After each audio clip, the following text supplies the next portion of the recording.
Philosophers world channel में आपका स्वागत है। अभी हम जो पुस्तक पढ़ रहे हैं उसका नाम है ज्ञात से भुक्ति, 16वां अंश, समग्र क्रांति, धार्मिक मन, ऊर्जा और आवेग। इस पूरी पुस्तक में हमारा संबंध जिस बात से रहा है वह है अपने भीतर और अपने जीवन में एक समग्र क्रांति लाना।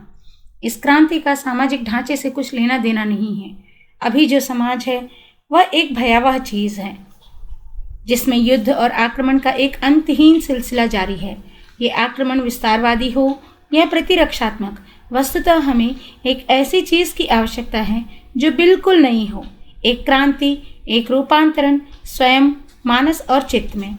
मनुष्य के इसी संबंधों में उत्पन्न इस संकट और समस्या से हमारा यह पुराना मस्तिष्क हल नहीं कर सकता। पुराना मस्तिष्क तो एशियाई, यूरोपीय, अमेरिकी और अफ्रीकी बना बैठा है। इसलिए हम स्वयं से एक मौलिक प्रश्न कर रहे हैं, क्या स्वयं मस्तिष्क की कोशिकाओं के भीतर एक आमूल परिवर्तन लाना संभव है?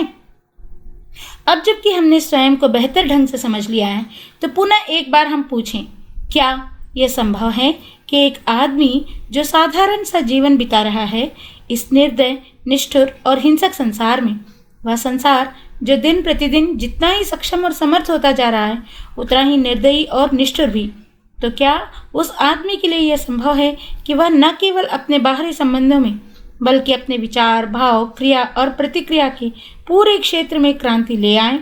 इस संसार में आप प्रतिदिन अपने चारों ओर ऐसी भयानक घटनाओं को अपनी आंखों से देखते हैं, इनके बारे में पढ़ते हैं जो मनुष्य के भीतर मौजूद हिंसा के परिणाम हैं।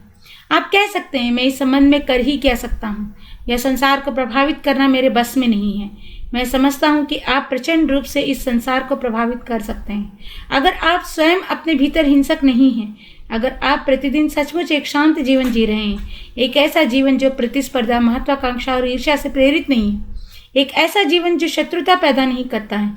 एक छोटी सी चिंगारी ज्वाला बन सकती है। हमने अपने स्व केंद्रित क्रियाओं द्वारा, अपने पूर्वाग्रहों द्वारा, नफरत और राष्ट्रीयताओं की भावनाओं द्वारा संसार को दुर्दशा और दुर्गति के वर्तमान कागार पर लाकर खड़ा कर दिया है। और जब हम कहते हैं कि हम इस संबंध में कर ही क्या सकते हैं, तो इसका अर्थ है कि हम अपने भीतर की अव्यवस्था को एक अवश्यंभावी और स्थायी सत्य के रूप में स्वीकार कर रहे हैं। वास्तविकता यह है कि हमारे कारण यह संसार छिन्न भिन्न हो रहा है, खंड खंड हो रहा है, और अगर हम स्वयं टूटे हुए और खंडित हैं तो संसार के साथ हमारा संबंध भी खंडित होगा। लेकिन अगर हम अपनी प्रत्येक क्रिया को समग्रता के साथ करें तो संसार के साथ हमारे संबंधों में एक प्रचंड क्रांति आ जाती है। किसी भी सार्थक क्रांति या महत्वपूर्ण बदलाव की शुरुआत हम में से प्रत्येक व्यक्ति से होनी चाहिए। वस्तुतः मुझे पहले स्वयं बदलना होगा। मुझे देखना चाहिए कि संसार के साथ मेरा जो संबंध है उसका स्वरूप और उसका ढांचा क्या है। इसे देखने में ही करना छिपा हुआ है। इस तरह इस संसार में जीने वाले एक मनुष्य के नाते मैं अपने भीतर एक नई और भिन्न गुणवत्ता की आवश्यकता महसूस करता हूँ, और मेरी दृष्टि में यह गुणवत्ता एक धार्मिक मन की गुणवत्ता है। एक धार्मिक मन धर्म में विश्वास करने वाले मन से सर्वथा भिन्न होता है। अगर आप वस्तुतः धार्मिक हैं तो आप एक हिंदू, एक मुसलमान, एक ईसाई या एक बौद्ध कदापि नहीं हो सकते। एक धार्मिक मन का अर्थ है जिस मन की सारी खोज और भाग दौड़ समाप्त हो गई। एक धार्मिक मन सत्य के नाम पर प्रयोग और परीक्षण में व्यस्त नहीं रहता। सत्य कोई ऐसी चीज नहीं है जो अपने आपके सांप्रदायिक संस्कारों के या आपके सुख दुख के इशारों पर चले। एक धार्मिक मन की वह अवस्था है जिसमें लय का लेश भी शेष नहीं है, इसलिए वहाँ कोई धार्मिक आस्था और विश्वास भी नहीं है। मन की इस धार्मिक आस्था में तो केवल वही शेष रह गया है जो है, जो वस्तुतः है। धार्मिक मन में एक अजस्र और अविच्छिन्न मौन शेष रह जाता है। इसकी छानबीन हम पहले ही कर चुके हैं। यह मौन विचार का परिणाम नहीं है बल्कि सजगता का सहज प्रतिफलन है, अर्थात यह मौन वह ध्यान है जिसमें ध्यानी का लय और लोप हो गया है। इस मौन के भीतर ऊर्जा की एक अवस्था है जो संघर्ष से पूर्णतः मुक्त है। यहाँ हम यह समझ लें कि ऊर्जा क्या है। ऊर्जा हमारी सारी क्रिया और हमारी सारी गतिविधि है। सारी की सारी क्रिया एक प्रवाह और गति है, इसलिए यह ऊर्जा है। सारी इच्छा और वासना ऊर्जा है। सारा विचार और भाव ऊर्जा है।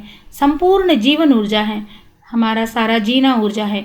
अगर बिना किसी संघर्ष, विरोध और अवरोध के इस ऊर्जा को बहने दिया जाए तो यह ऊर्जा अनंत और असीम हो जाती है। अवरोध के कारण ही ऊर्जा की सीमाएं मिल जाती हैं।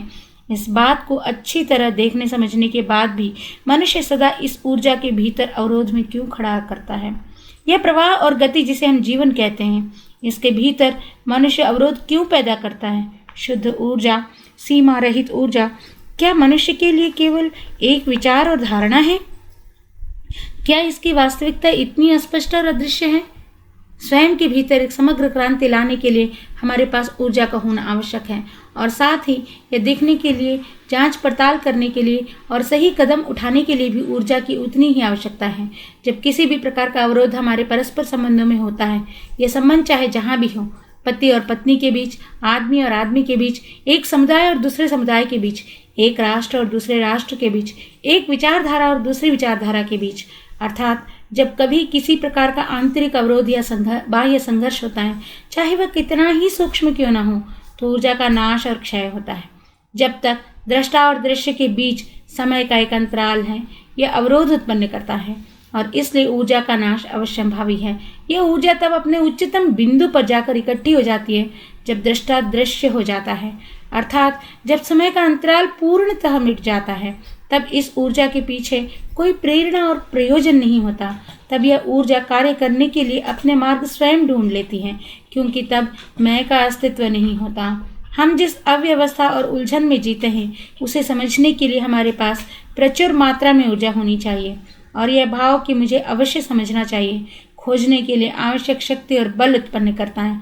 लेकिन खोजने और ढूंढने में समय निहित है, और जैसा कि हमने देखा कि अगर मन को संस्कार शून्य करना हो तो यह काम धीरे धीरे क्रमशः नहीं किया जा सकता। समय इसका सही मार्ग और ढंग नहीं है, चाहे हम जवान हो या बूढ़े। लेकिन अगर जीवन की पूरी प्रक्रिया को एक भिन्न आयाम देना है तो यह अभी संभव है। हम जो हैं, महज उसके विपरीत की खोज भी सही मार्ग और ढंग नहीं है। एक दार्शनिक द्वारा या एक पद्धति, एक गुरु या साधु सन्यासी द्वारा थोपा गया कृत्रिम अनुशासन भी सही मार्ग नहीं है। यह सब तो निहायत बचकानी बातें हैं। तो जब हम सबको बोधपूर्वक महसूस करते हैं, तो हम स्वयं से पूछते हैं, क्या यह संभव है कि सदियों पुराने संस्कारों की इस दीवार और बाधा को हम तत्काल पार कर जाएं और संस्कारों के दूसरे जाल में न उलझें, बल्कि सदा मुक्त रहें, ताकि हमारा मन एकदम नया, जीवंत, तीव्र, संवेदनशील, सजग और समर्थ हो सके। और यही हमारी समस्या है, दूसरी समस्या है ही नहीं। जब मन नया हो जाता है, यानी इसका पूर्ण कायाकल्प, तो यह किसी भी समस्या का सामना और समाधान अपने आप कर सकता है। और यही एकमात्र प्रश्न है जिसे हमें स्वयं से पूछना है। लेकिन हम कभी नहीं पूछते। हम तो चाहते हैं कि कोई बता दे हमें। हमारे मानस और चित्त की सबसे अधिक विचित्र एवं अजीब बात यह है कि हम केवल दूसरों से उत्तर की आशा रहती है। यह इसलिए कि 5-10 हजार वर्षों में धर्म के संगठित प्रचार ने हमारी सोच समझ को पूरी तरह पंगु और पराश्रित बना दिया है। हम केवल उतना ही सोचने विचारने का साहस करते हैं जो सर्वमान्य और सर्वसम्मत है, यानी जिसकी पुष्टि दूसरे लोग भी करते हैं, जबकि वास्तविक अर्थों में हर प्रश्न हमारे प्राणों के भीतर से निकलना चाहिए, और उसका समाधान भी। मैं जो कह रहा हूँ उसका मूल्य नहीं है, उसे तो आप यह पुस्तक बंद करने के साथ ही भूल जाएंगे। जो कुछ उक्तियों को याद रखेंगे, यहाँ वहाँ उसे दोहराया करेंगे। आपने इस पुस्तक में जो कुछ पढ़ा उसकी तुलना किसी दूसरी पुस्तक से करेंगे। लेकिन दुख तो यह है कि आप अपने जीवन का सामना कभी नहीं करेंगे, और सारा महत्व और मूल्य इसी का है। आपका जीवन, आप स्वयं, आपकी क्षुद्रता और आपका छिछलापन, आपका लोभ, आपकी महत्वाकांक्षा, आपकी हिंसा, आपकी क्रूरता, हर रोज के आपका दुख और दर्द, आपकी पीड़ा और परेशानी, यह सब आपको समझना है। इनसे आपको उबारने के लिए, आपका उद्धार करने के लिए न पृथ्वी पर कोई मौजूद है न स्वर्ग में, लेकिन आप स्वयं अपने आप को उबार अवश्य सकते हैं।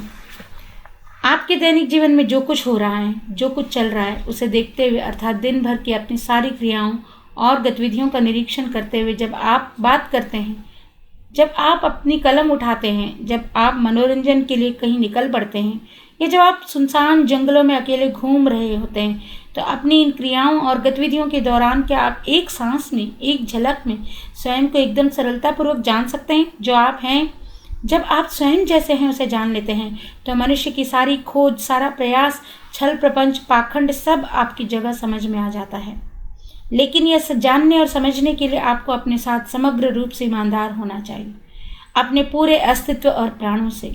जब आप अपने सिद्धांतों के अनुसार चलते हैं तो आप एकदम गलत जा रहे हैं, क्योंकि सिद्धांत आपका आदर्श घर है। आपकी हकीकत या वास्तविकता नहीं, और कोई भी आदर्श रखना क्रूरता का चिन्ह है। अगर आपका कोई सिद्धांत, आदर्श या विश्वास है तो आप स्वयं को सीधे रूप से नहीं देख सकते। तो क्या आप पूर्णतः नकारात्मक, निर्विचार, निर्भय और शांत हो सकते हैं, और फिर भी अद्भुत आवेग से भरे हुए और जीवंत? मन की ऐसी अवस्था जब वह किसी संघर्ष और प्रयास के काबिल नहीं रह जाता, वही सच्चा और धार्मिक मन है। मन की इसी अवस्था में आपका साक्षात्कार उस चीज से हो सकता है जिसे सत्य, वास्तविकता, परम आनंद, परमात्मा, सौंदर्य, प्रेम इत्यादि विभिन्न नामों से पुकारा जाता है। इस चीज को आप आमंत्रित नहीं कर सकते। कृपया आप इस अत्यंत सीधी और सरल सी बात को समझ लें। इस चीज को आप आमंत्रित नहीं कर सकते। इसे आप खोज ढूंढ भी नहीं सकते, क्योंकि मन इसके लिए छोटा पड़ जाता है। मन तो एकदम नादान और नासमझ है। आपकी भावनाएं बिल्कुल कृत्रिम और निरर्थक हैं। आपका जीवन और आपका रहन सहन इतना अस्त व्यस्त और अव्यवस्थित है, तथा इस विराट जीवन के इस छोटे से कोने में आप जी रहे हैं, वह इतना गंदा, मैला और जीर्ण शीर्ण है कि उसमें आप उस अनंत और असीम चीज़ को आमंत्रित नहीं कर सकते। किसी चीज़ को आमंत्रित करने के लिए आपका उसे जानना जरूरी है, लेकिन इस चीज़ को तो आप जान ही नहीं सकते। अब यह महत्वपूर्ण नहीं है कि यह कौन कहता है। अगर कोई कहता है मैं उसे जानता हूँ, तो इसका अर्थ है कि वह नहीं जानता। जिस क्षण आप कहते हैं कि आपने उसे पा लिया, तो आपने वह उसे वास्तव में नहीं पाया। अगर आप कहते हैं कि आपको इसकी अनुभूति हो चुकी है, तो इसका अर्थ है कि आपको इसकी अनुभूति कभी हुई ही नहीं। ये सब केवल दूसरों के शोषण करने के ढंग और रास्ते हैं। यह शोषण आप चाहे अपने मित्र का करें या शत्रु का। तो हम स्वयं से पूछ रहे हैं, क्या बिना किसी आमंत्रण, प्रतीक्षा, प्रयास और खोज के इस चीज़ का साक्षात्कार करना संभव है? अर्थात उसको उस शीतल हवा की तरह आने देना जो अचानक खुली खिड़की से आपके कमरे में प्रवेश कर जाती है। आप उस शीतल समीर को, मंद बयार को आमंत्रित नहीं कर सकते, लेकिन आपको अपनी खिड़की खोल कर रखनी चाहिए। इसका अर्थ यह नहीं कि आप खिड़की खोले बैठ कर प्रतीक्षा कर रहे हैं, तब तो ये छल कपट है, आत्मवंचना है। जब आप स्वयं को इसलिए खुला रखते हैं क्योंकि आप कुछ ग्रहण कर सकें, तो यह विचार से ही निकला कृत्य है। क्या आपने यह स्वयं से कभी पूछा है, आखिर मनुष्य के पास वह चीज़ क्यों नहीं है? वह बच्चे पैदा करता है, काम वासना का सुख भोगता है, मित्रता, दोस्ती, संग, साथ में मिलजुल कर रहना, आपस में बांट कर जीना, रस, माधुर्य, लालित्य, नज़ाकत, ये सब उसे प्राप्त है। लेकिन इस एक चीज़ से वह वंचित क्यों है? क्या आपको कभी इस पर आश्चर्य नहीं होता? कभी भी तंद्रा और आलस्य के क्षणों में, कभी किसी सुनसान सड़क पर अकेले टहलते हुए, या किसी गंदी सी नाली में गुजरते हुए, या बस में बैठे हुए, या किसी समुद्र किनारे अपनी छुट्टियां बिताते हुए, या झरना, पेड़ों, पक्षियों, पशुओं के बीच किसी जंगल में टहलते हुए, इनमें से किसी भी अवसर पर क्या आपको जिज्ञासा से सामना नहीं हुआ कि मनुष्य जो लाखों वर्षों से इस पृथ्वी पर रहता आया है, इस चीज़ को क्यों नहीं हासिल कर पाया है? इस कभी न मुरझाने वाले अद्भुत फूल को वह क्यों नहीं प्राप्त कर पाया? आखिर क्या कारण है?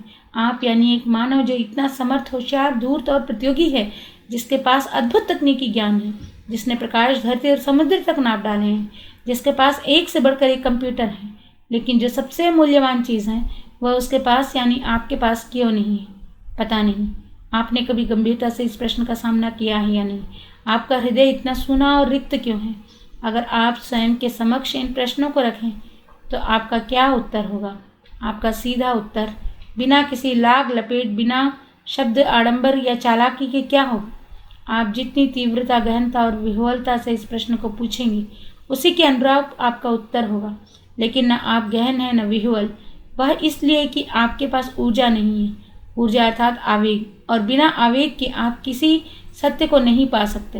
वह आवेग जो प्रचंडता से भरा है, वह आवेग जिसमें कोई भी छिपी हुई चाह और कामना नहीं है, लेकिन वह आवेग आपके लिए शायद एक भयावह वस्तु है, क्योंकि यह आवेग अगर आपके पास हो तो आप डरते हैं कि पता नहीं यह आपको कहाँ ले जाएगा।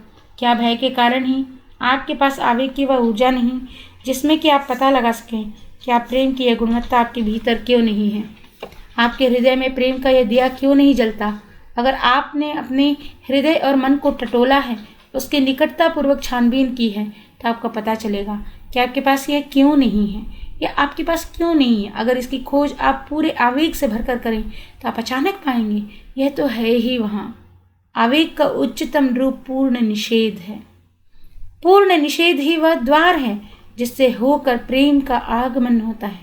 विनम्रता के समान ही आप प्रेम भी पैदा नहीं कर सकते। अहंकार के पूर्णतः अंत होने पर ही विनम्रता का जन्म होता है। तब आपको कभी पता भी नहीं चलेगा कि विनम्र होना क्या है। वह व्यक्ति जिसको अपने विनम्र होने का पता है एक अहंकारी व्यक्ति है। इसी प्रकार जब आप अपने हृदय और मन से, स्नायु और आँखों से, अर्थात अपने पूरे अस्तित्व और प्राणों से जीवन के मार्ग का पता लगाते हैं, जो वस्तुतः है उसे देखते हैं और उसके पार चले जाते हैं, तथा जो आप जी रहे हैं उस जीवन के पूर्णतः और समग्रता अस्वीकार कर देते हैं, तो जो कुछ कुरूप और क्रूर है उसकी अस्वीकृति में ही अन्य का जन्म होता है, और आप इसे जान भी कहाँ पाएंगे। वह व्यक्ति जो अपने बारे में जानता है कि वह शांत और प्रेमपूर्ण है, वस्तुतः उसे पता ही नहीं कि प्रेम क्या है और मौन क्या है। धन्यवाद।